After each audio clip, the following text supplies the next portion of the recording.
Les motards de l'Aveyron étaient en colère hier et mobilisés. Ils ont bâché des radars à double sens autour de Rodez.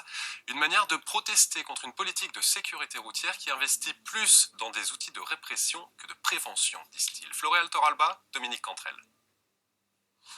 Sans le dégrader, les militants de la Fédération française des motards en colère de l'Aveyron neutralisent ce radar à double sens. Pour eux, ces engins ne servent qu'à renflouer les finances de l'État et interviennent plus sur la répression que sur la prévention. C'est le symbole de la répression, des mesures répressives.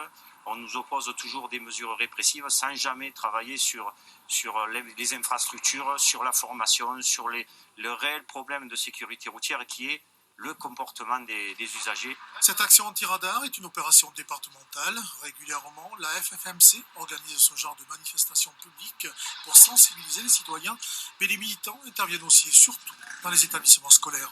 Depuis plusieurs années, par exemple, si on peut parler des jeunes, il y a une commission éducation routière de la jeunesse qui, sous le format, ça prend le format de bénévoles des motards qui vont dans les collèges parler de prévention, ils osent parler de tout en fait, les jeunes avec les motards, on parle de prévention. Sur le fond, les motards se sentent floués par les autorités.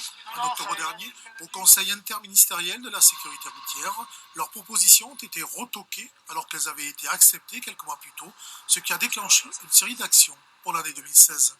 On n'est pas opposé au contrôle, on veut des contrôles avec un but pédagogique. Parce que sanctionner les gens pour sanctionner les gens, ça ne sert à rien. Il faut qu'il y ait une explication derrière, une sensibilisation pour que les comportements justement s'améliorent. En quelques heures, les motards en colère de l'Aveyron ont neutralisé 3 radars à double sens.